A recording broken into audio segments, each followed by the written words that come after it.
world. This is the Fan and Fanatic Podcast. I'm Parker Gerlecki, aka the Fan and Fanatic, and with me as always is my broadcast partner, Dad, aka Ryan Gerlecki. I've got a passion for all things sports. So, on the Fan and Fanatic Podcast, we'll talk to anyone and everyone from all over the world of sports who will sit still long enough to answer my questions.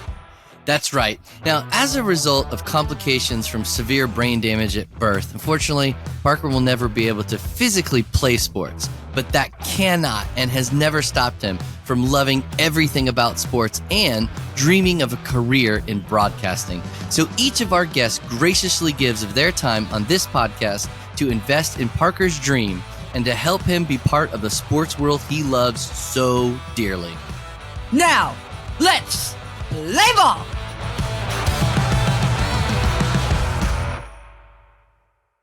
Welcome back, Fanatic Addicts, to the Fan and Fanatic Podcast, the number one place for your bi-weekly sports fix. I would like to introduce you to the man, the myth, the legend, Mr. Tate Schanski. Okay, Tate, tell everyone who you are and where you're from, and your connection to the world of sports. Okay. Well, my name is Tate Schanski, and I'm originally from a small town in Michigan called Perry, Michigan, where I grew up. My dad was the local high school, their head football coach. So I grew up around football my whole life. I was the ball boy on the team ever since first grade. I did that all the way up until high school, where I wasn't allowed to play tackle football until 9th grade. So I actually was the ball boy all the way through 8th grade. And then I played for my dad in high school, and then was fortunate enough to end up going to the University of Michigan and playing football for Michigan. So where did you go to high school? It was called Perry High School, a small school of, at the time, only about 600 kids. We have a Perry, Georgia that sounds to be about the same. Yeah. Well, I know there's a Perry, Ohio, too, that's about that same size. There's a Perry, Florida, too. I wonder if that's about the same size. So I'm going to add on to your Michigan lineage. So you remember, so how we met, like, in, I'll fill in the listeners if you don't mind. Or actually, you do it, and then I'll chime in with my thing. Well, we met down in Tybee Island. We were down, I believe, I don't know if it was your guys' spring break, but it was our spring break. So we were down with a group of friends, visiting Tybee Island. We have, my wife's cousin lives in Tybee. So we had visited her before. She actually lives in Savannah, which is like 15 minutes from Tybee, something. Yep. So we had visited her and then made a plan to come down there and go to Tybee. Because we really like that place. And so we were down there, and I don't know what night it was. Maybe the second night we were there, where we were at Park. You probably remember the name of the restaurant, but we were at the restaurant. We were Coco's. waiting. I'm not sure. No, Stingrays, wasn't it? Stingrays, yeah. Stingrays, yeah, Stingrays. So we were waiting, waiting to get in, and then because we have a big group, so we finally got all in. And I can't believe, if I remember, you guys were getting done and leaving, right? And we were kind of still sitting there. But I think so. I don't remember how we initially started talking. We started talking about sports, and then you started throwing your facts out, and everybody's mind was blown, and then then it went from there. But we won't talk about the miracle at Michigan again, if you know what I mean. Or as I like to call it, the butt fumble. No. The trouble with the snap game. We won't talk about that again. Yeah, please don't bring that up. That's a painful memory for all Michigan fans. Anyway, you got to meet all my family, and it just so happens that ever since then, my brother has become somewhat fascinated with the 1980s Pistons, or more professionally known as the Bad Boys. Yes. And for Christmas last year, so like the year that the year that TCU got their butts kicked by Georgia, the Christmas before that. So Christmas 2022, he got a Bill Laimbeer jersey. So Okay. ever since then, he's Yep. a he's been a Bill Laimbeer fan ever Bill since. Bill Laimbeer was, if you were a Pistons fan, everybody loved you. If you were a fan of any other team in the whole league, everybody hated your guts. Yep. So what position did you play in high school? In high school, I played running back and cornerback. So What about college? In college. College, go ahead and finish. I was just going to say. You were saying in high school? Yep, in high school, being that it was a pretty small high school, like our guys, we like literally played the whole game. We played both ways and played on all the special teams. And it wasn't like your big, 3,000 person high school where, they platoon and have offense and defense and stuff. So I played both ways. And then when I went to Michigan, I actually went as a running back. And then after a couple years, I had a talk with our head coach at the time, who was Lloyd Carr. And we thought that it might, make a lot of sense for not only the team, but for myself to move to safety. So I played both strong and free safety the last half of my time there. And then I played on all the special teams too. So did you grow up a Michigan fan? Or is it just by sheer So was Jim Brandstatter the announcer at the time, or was he a little after your childhood? Jim Brandstatter would have been. I started listening to him, when I was little. He did it forever. I think he announced games for like 30 years or something like that. And then Dan Deerdorf was the color guy, if I'm not mistaken. Deerdorf was recently. Before Deerdorf, I think it was Frank Beckman. If I'm not mistaken. And then he retired a few years ago, probably, 6-8 years ago. And then that's when Dan Deerdorf took his spot. Do you know a man by the name of Mr. Carl Grapentine? I don't. That doesn't ring a bell. He's the radio announcer. I mean, not the radio. He's the voice of Michigan Stadium. Ladies and gentlemen, presenting the Michigan Marching Band. Band, take the field. You know what? You sound just like him, and I never knew that was his name. So maybe I'm a bad Michigan fan. Yeah, there was a video on YouTube where it was like the heliumified grape. If you know, have you ever seen the helium balloon gag where you suck into a balloon made of helium and then your voice gets all, Yep. So yeah, they did that experiment. Okay. So favorite tradition at Michigan? Ooh, my favorite tradition at Michigan? Yes. Geez, there's a couple of them. One, obviously, running out of the tunnel and touching the banner. Mm-hmm. I believe it says "Go Blue, M Club supports you." Is that right? That's exactly right. Yep. So that's one of them.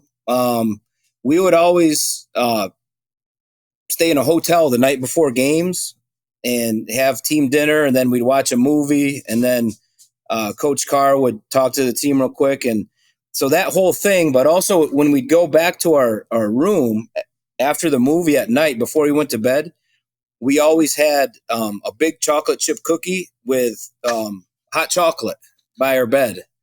So that was one of my favorite traditions. And we also, another one I loved was our last day of two-a-days.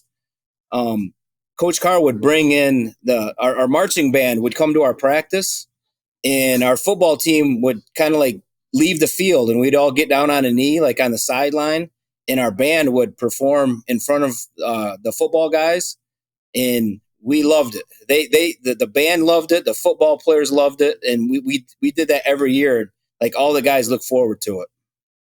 That's cool. So playing for a Big Ten school, you obviously are familiar with the Wisconsin Badgers, right? Yep. And their infamous "jump around" chant. And Oh yeah, by chant, I mean tradition. Did they have that back when you were playing? they did. They did. Did you Yeah, get it was. Did you get goosebumps seeing that? It's pretty cool. I'll say Because that. Yeah. I know that most people get like from what I've heard. You obviously know Clemson. You obviously have seen Clemson's intro, right? Or Yep. as they call it, the most exciting 25 seconds in college football. I've heard that most people get chills from that. What's with the shaking of the? What's with the shaking of the head in disbelief, Father? Would you? There's no way that tops Renegade coming out with Chief Osceola, flaming spear in the middle of the football field. Like, I don't understand I would running say down a hill, touching a rock. Yeah, I would say the Florida State one is pretty awesome.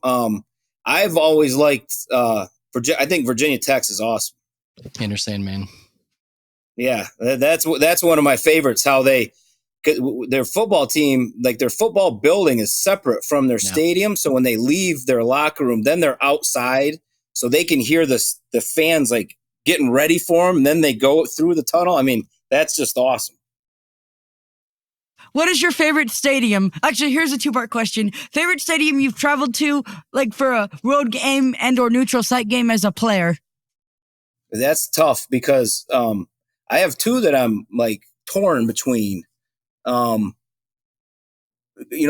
up, the Rose Bowl was always, like the pinnacle, like making it to the Rose Bowl. The granddaddy of them all. That's as right. Brent Musburger would say. And when I was little, it just seemed like every year, because my family would watch the Rose Bowl every year, and it seemed like every year the weather was perfect, everything was perfect, and it happened the year that we played. It was just like that. I mean, everything was perfect, so it was kind of like a dream come true. But so it's either the Rose Bowl or I loved playing at Ohio State just because they hated us so much, and it was literally, there was the football team and maybe. I mean, they don't let hardly any Michigan fans in there. So it was the football team and maybe like 5,000 people, maybe 3,000 people. So it'd be between one of those 2. And what about your favorite stadium as a fan? I can't say the Big House, right? I mean, other than the Big House. I'll tell you a stadium that was absolutely beautiful. Because of the background, we played Colorado one year when I was playing there, and that was awesome. I really liked that a lot. What is the greatest sports moment of your career? Greatest sports moment of my career. Well, it'd probably be like split in half, duel. Beating Ohio State the year that we won the national championship, then also winning the Rose Bowl that year. Who is your favorite? Oh, go ahead. Those are probably my 2 favorite. My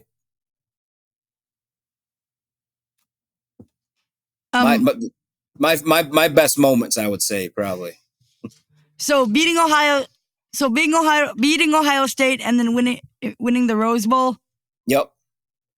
Okay, who is your favorite coach? Oh, go ahead. No, just in the same year, and then that helped us. I mean, we won the national championship that year, so it kind of was. What year? It was the 1997 season, so it would have been the 1998 Rose Bowl. Who was your favorite coach or mentor, and why? Well, I would say my dad, because he coached me in high school, and I was around, being the ball boy and all that. Throughout, but I was lucky enough when I went to Michigan. Coach Carr is, like, in my mind, he's the greatest coach that there's ever been. He's an amazing person, like a father figure to all his players. He cares more about you as a person than he does, what you can do for the team or, how many touchdowns you can score for him. So Coach Carr is definitely up there. And then also a big influence on me was our strength and conditioning coach at Michigan. His name was Mike Gittleson. So he kind of did it the opposite way. He was really, really hard on you. But by the end of your 4 years, you knew that he loved you, if that makes any sense. Do you remember what you were feeling after you won that national championship game? Yeah, kind of like I wouldn't say kind of a relief. Kind of more like, is this really happening? Especially being a Michigan fan my whole life, and like I said, I watched Michigan football my whole life, and me and my dad and my brothers would always say, man, because Michigan had so many good teams, but we'd have one loss, or we'd have, two close losses. And then we'd end the season, ranked number 4 in the nation or ranked number 2 in the nation. And we were always just like, man, Michigan, one of these years, Michigan's going to do it. They're going to win every game and they're going to win the national championship. And then, do you wear your, go ahead. It just happened that I was lucky enough to, be on the team when that happened. So it was almost kind of like, kind of felt like you were dreaming a little bit, Do you ever wear your championship ring? I do, but not very often. Can we see it or no? Yeah. B, go get it. Yeah, I'll show it to you. My son's going to go grab it real quick. Okay. Yeah. So while he's doing that, what is the number one on your bucket list of sporting events that you haven't attended yet? The Masters, by far. That's like a dream of mine, is playing the course. I don't know if I'd be able to do it because I'd probably be so nervous, because that's another sporting event that I've watched my whole life. But I've always said, I just want to be there and watch it one year. Yeah. Just go and watch it one year. I've had some of my high school buddies and a couple of my buddies from college that I played football with that are huge golf fans, that they've been there, and they've told me that, as magical as it looks on TV, like in real life, it's even more, it just blew their mind. So I would say the Masters that's pretty easy for me. Who do you think is the... Oh, go ahead. I got my ring here. I don't know if you'll be able to see it very well. Where's the camera, B? Oh. It's pretty nice. Nice. Yep. So it says, obviously, national champs on the front, and then on the side, it says Rose Bowl 12-0. Wow. And then on the other side, it says the Michigan helmet, and then Schanski, my name, and then my number 42. That's awesome. So that's it right there. Who do you think is the GOAT in your sport, Mr. Schanski? In football? Yeah. Tom Brady. Of course. Yeah. I mean, no one can argue with that. What does he know about Brady, though? What's that? So wait. Which, can I add on to this? Is it true that, the rumor, word on the street has it that you and Tom were college teammates? Yes, we were. We actually were not only teammates, but we were in the same grade.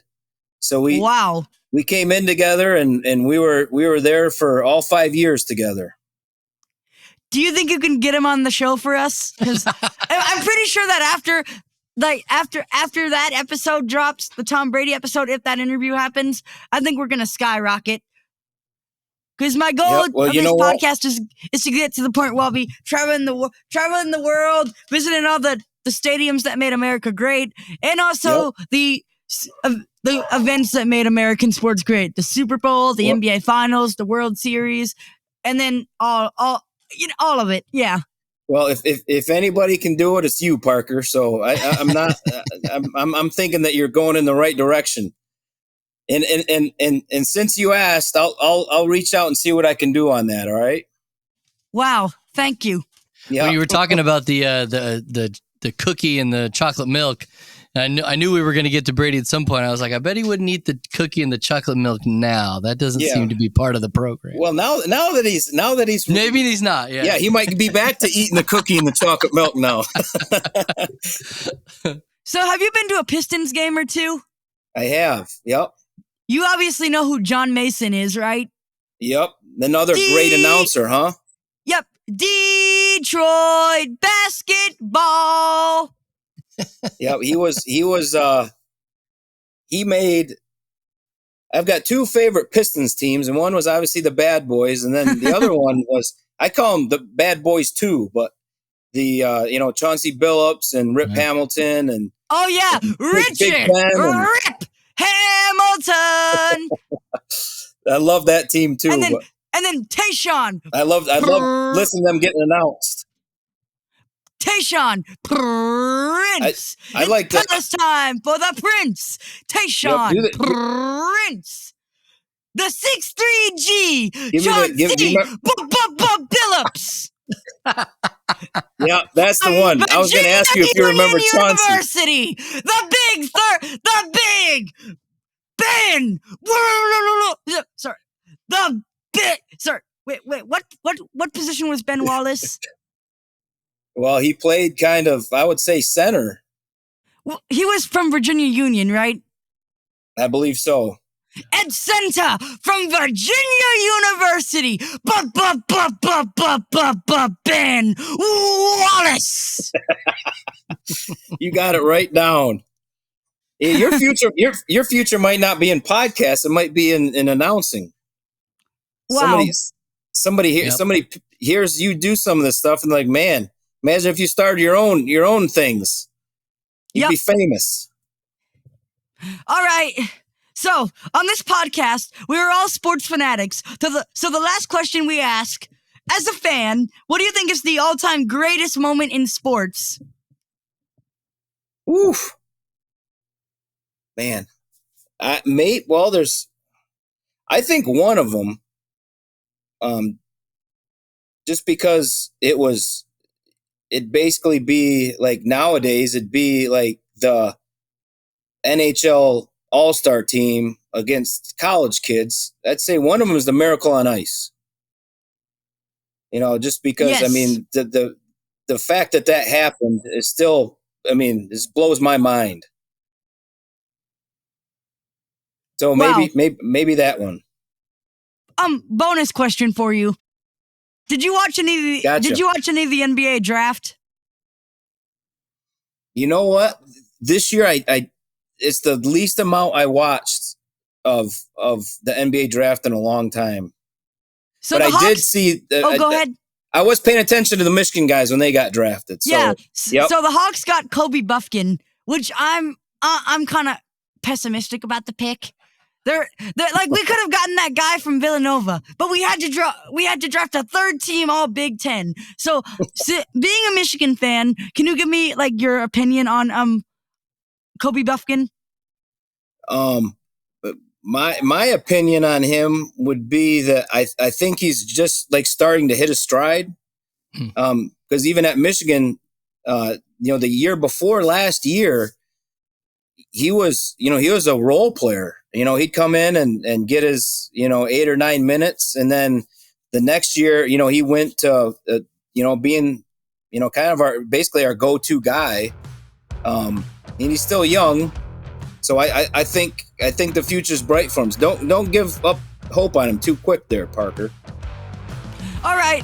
Well, thank you so much for your time, Mr. Schanski. All right, Fanatics. I hope you enjoyed this week's episode of The Fan and Fanatic. Thank you for joining us, and thank you for all of your support. Don't forget to follow or subscribe, or whatever your podcast app says to do. And you can follow us on Facebook, Instagram, and YouTube. For my broadcast partner, Ryan Grelecki, this is Parker Grelecki saying, Game, Set, Match!